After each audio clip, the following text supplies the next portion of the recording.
It's June 12th, and the strange side of history awaits. Today, we have a lone survivor emerging from a disaster, a young girl beginning a diary that would echo through history, and a discovery beneath the earth that transformed the American West. Let's begin.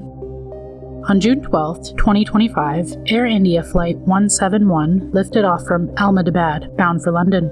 For the first few seconds, everything looked ordinary. Then, only 32 seconds after takeoff, something went terribly wrong. The Boeing 707 Dreamliner was still climbing when the engines began to lose power. Investigators would later focus on a chilling detail. Both engines, fuel control switched, had been moved to the cutoff position, starving the aircraft of thrust. The powerless plane dropped and crashed into the student hostels of the medical college, less than 2 kilometers from the runway. 241 people on board were killed, along with 19 people on the ground. But inside the broken wreckage, one man was still alive. Vishwash Kumar Ramest found himself beside a torn section of fuselage and a broken emergency exit. Injured, stunned, and surrounded by debris, he somehow climbed out and walked towards an ambulance. His survival was called a miracle, but it came with a terrible loss. His younger brother had perished on the same flight. How did a modern aircraft not detect the error after takeoff? And it's chilling how only one man was able to walk away. On June 12, 1942, Anne Frank turned 13 years old in Amsterdam. Among her birthday gifts was a small red and white checkered autograph book. At first, it looked ordinary, a schoolgirl's keepsake, a place for names, notes, and little memories. But Anne had chosen it herself the day before with her father, Otto. Almost immediately, she decided it would become something else, a diary.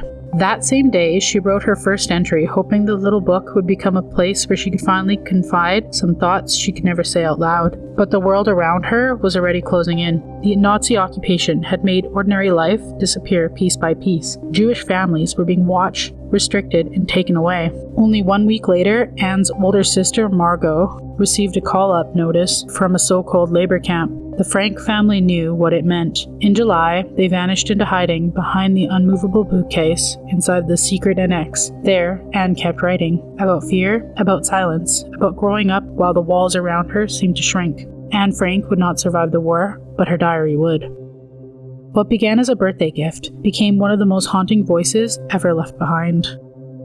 On June 12, 1859, 2 prospectors were digging in the slopes of Mount Davidson in what is now Nevada. They were searching for gold, but what they found looked like a problem.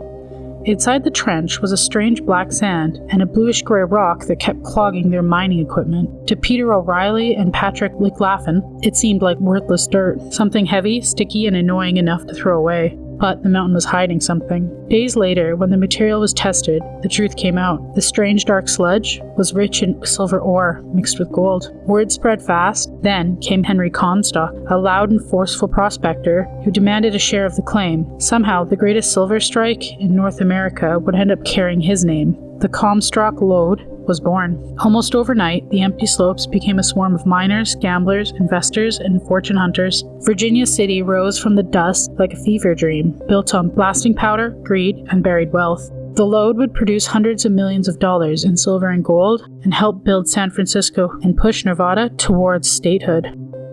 It began with something the miners almost discarded that turned out to be a mountain full of money. Another day, another strange bite from history. Like, comment, and subscribe. Your next eerie dose is just a day away.